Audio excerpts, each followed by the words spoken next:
sociology of religion, religious ethics, cultural sociology, social movements, critical theory, Africana studies, and Latinx cultural studies.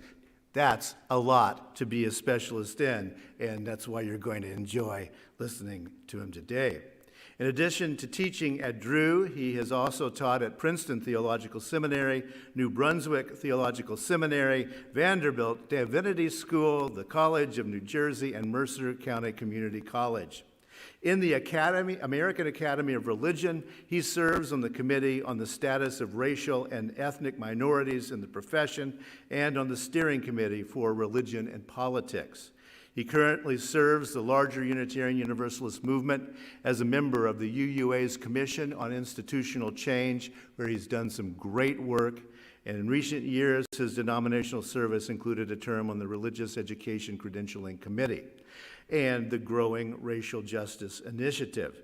He's also co-chair of the UU Legislative Ministry of New Jersey's Dismantling Racism Group, and he helped launch the Drew Freedom School Initiative, a social justice program that provides training in nonviolent resistance and in community. In other words, if you want to see the cutting edge of theological thought today, here is Dr. Ortega.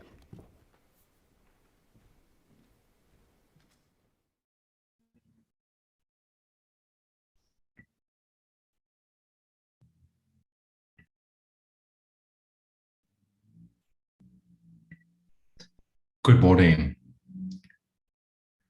Good morning, First Unitarian Society of Minneapolis. It is a deep pleasure to be here with you this morning. And before I start, I wish to extend a cordial greeting to you and to Reverend Dr. David Breeden from the Meadville Lombard Theological School community, our Board of Trustees, and myself. I am grateful to the opportunity to share some remarks with the Assembly this morning. And I will say that I hope that my words do not come a bit as a disappointment, given that rich and beautiful remarks with which Reverend Breeden introduced me. I think at times that becomes a bit of a challenge then to live up to that expectation. But what I hope to accomplish this morning in the words that I share with you is to ask us once again to shift our attention, to look at the ways in which we have living our lives are moving us into a journey deeper into the Anthropocene age. Some of you may be familiar with that concept, the Anthropocene, but let me explain it a little bit. The Anthropocene denotes our current geological era. This is the time in which we live. And it explains that human beings, us, we are the primary force reshaping and nurturing the world. Reshaping and nurturing the world. We are reshaping the world as our actions, our concerns, the things that motivate us to consume and to produce what we understand to be a good life and how do we get to live that life has unleashed seismic changes upon the world. It has remade landscapes once pristine into human-made landscapes that are witness to human ingenuity, yes, to our creativity and our ability to imagine new possibilities in the worlds that we inhabit. That is true. But we have also, through our actions, left a scar in the world.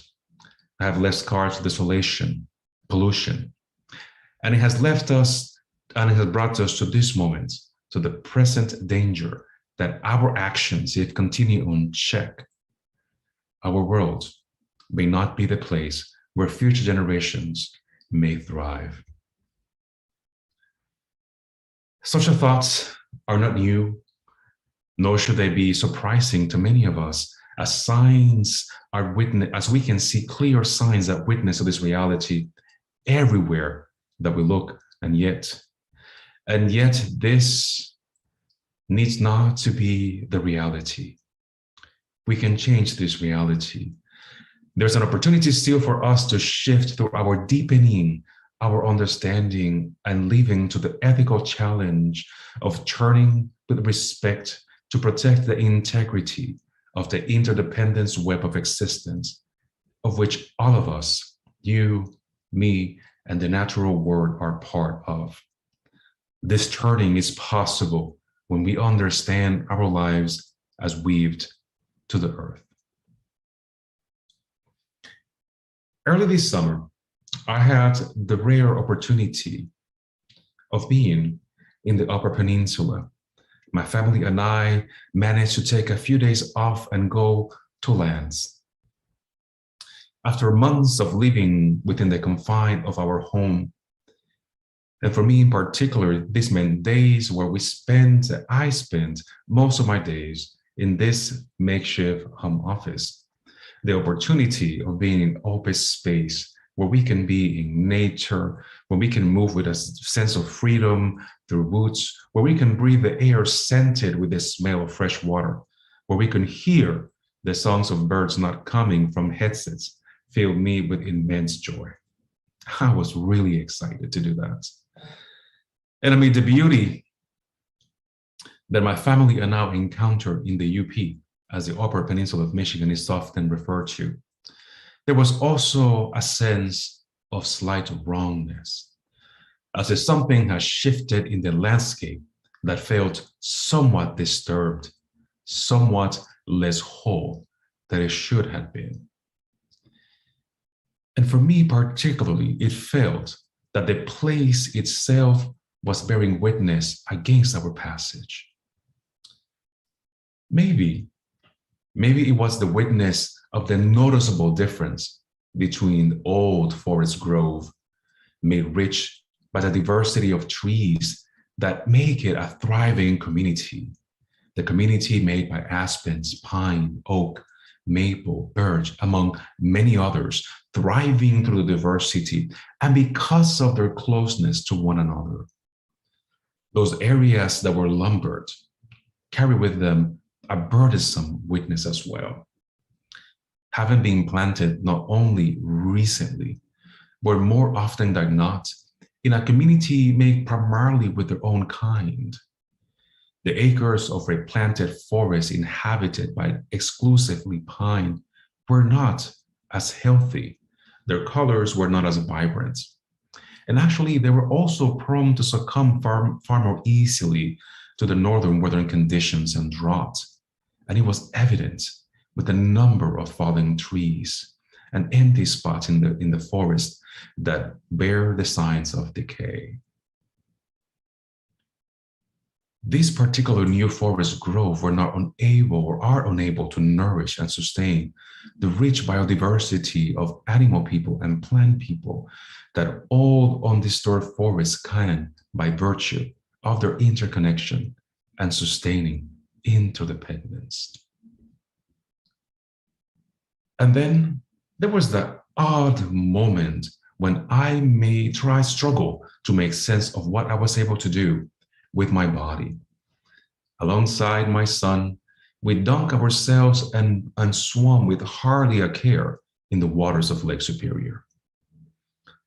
An echo from the past came to me, that of daring to run and dip myself into the frigid waters and then run back because it was so cold. That thought and that memory visited me while I was standing at a sandbank, and I was trying to recall how long have we been swimming in those waters. Because we should not have been able to spend more than 10, maybe 15 minutes in the waters, and I can assure you, it had been over an hour and a half. At that moment, at that very moment, I felt real cold, but not the ones of shifting body temperature, but the coldness that visits our hearts when we experience a deep sadness in a moment of deep mourning. And my thoughts immediately shift into wondering, will this lake, once so cold that we only dare to dip our toes or dare ourselves to go a little deeper to see who could do it, continue to warm? How will the changes? How will that warmth temperature change the ecosystem of the region? Will there be a shore, or will the rising waters due to the melt continue to eat away its banks? And in fact, there are already signs of this happening in different areas of Lake Superior. I contrasted this memory, and it took me back, way back to my childhood years growing up in Newark, New Jersey, a place that aptly has been called Brick City. Asphalt, concrete, lumber, and bricks made most of the landscape on one of those places that in my childhood I called home. In this space, nature was barely existent or limited to a fledgling tree or grass. And summers were warmer than they ought to be. Winters could feel cooler than they ought to be. And all around, it was a sense of greatness in my childhood. Later on, I moved into the Caribbean, more specifically to Puerto Rico. And even there, when I visited recently, I was able to notice the deep changes in our ecosystem. And these changes oftentimes produced by our own hands. In particular, I was able to notice the impact of wildlife, recently introduced exotic species like iguanas, and even more recently, boas, into the environment, and how they are not only destroying the wildlife, but also minimizing the food supply. In a place and we were able to grow beans and mangoes and oranges and grapefruit, among many others, I saw an increased decay or a limitation of what could have sustained our bodies because iguanas would eat through crops like wildfire, and there is no natural predator to keep them at bay. And as I was trying to process all these thoughts and emotions that keep coming to me, I thought of Lucille Clifton's poem, Generations. And this is a poem that I would love to share with you this morning. People who are going to be in a few years at the bottom of trees. These people bear a responsibility to something besides people. If it was only you and me sharing the consequences, it would be different. It would be just generations of men. But this business of war, these war kinds of things are erasing those natural obedient generations whose ignored pride stood on no hind legs, begged no water, stole no bread, did their own thing, and the generations of rice, of coals, of grasshoppers, for their invisibility, denounce us. For their invisibility, denounced us. Walking through the landscape at the Upper Peninsula, I could almost hear that denunciation mentioned by Lucille Clifton. Who are the animal people, the plant people, the tree people, whose names are lost to generations, but whose invisibility still denounced us? Clifton's words also are a telling reminders that each and every one of us will one day lie at the bottom of trees, rest between the roots, decompose and become part of the universe once again.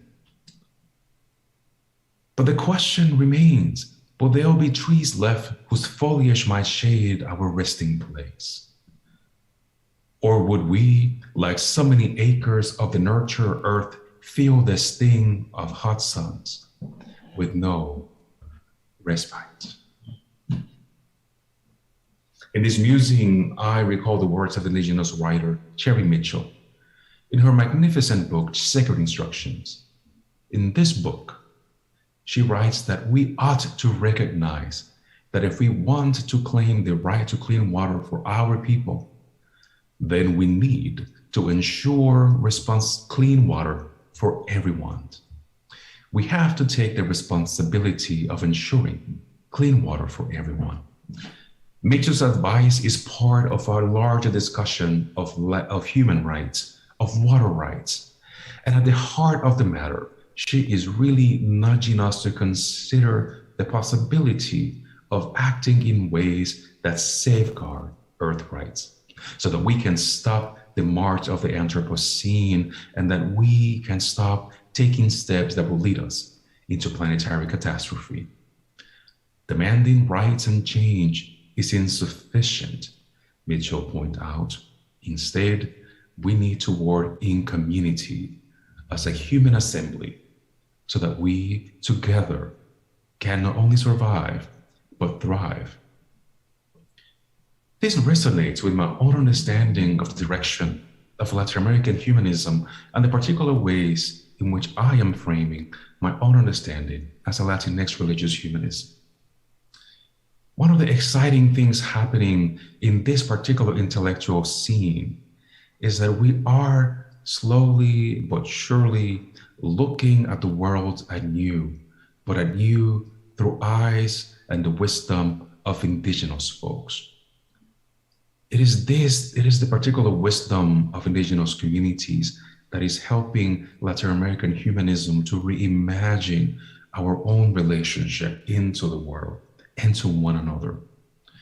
The question of what do we owe one another as a matter of ethics in Latinx humanism then includes what do we owe one another and to the future generations, that is also connected to how do we survive impending ecological catastrophe. This means for us that we need to recognize that our survival depends in us taking seriously the ways in which we are weaved to this earth. Water, sustenance, joy, storytelling, adventures, products that we use.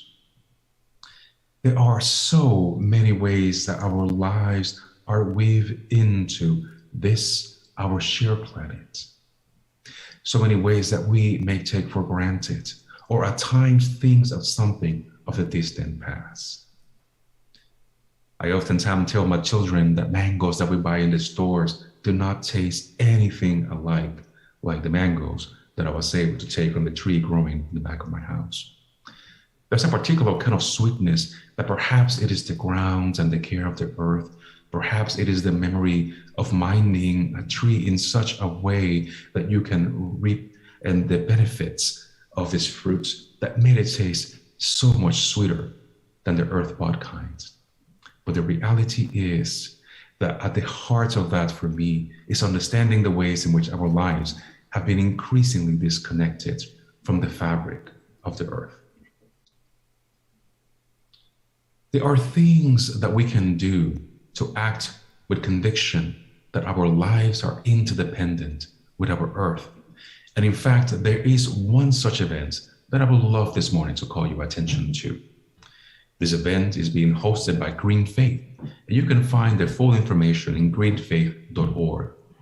During the month of October, particularly October 17 and 18, Green Faith is hosting a global event calling communities of faith and other communities of like-minded folks to join in a global action. And in particular, what they're asking us to do is to demand the rights of the earth, for us to consider the ways in which we need to shift at this moment for our sake and the next generation. And I think what I hear in this call to action is for us to be willing to act with conviction that as beings who are weaved to the earth, it is our responsibility to be weavers of justice and repairers of the harms that we have created. That our actions can repair and help repair the rents in the fabric of our shared planet brought about through our carelessness and the greed for profit, and that we can continue to weave our lives and the next generation as strands of hope into a sustainable future, because our very existence depends on it.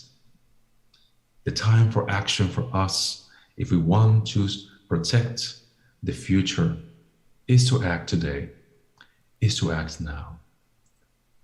Earth depends on it, and our lives depend on it.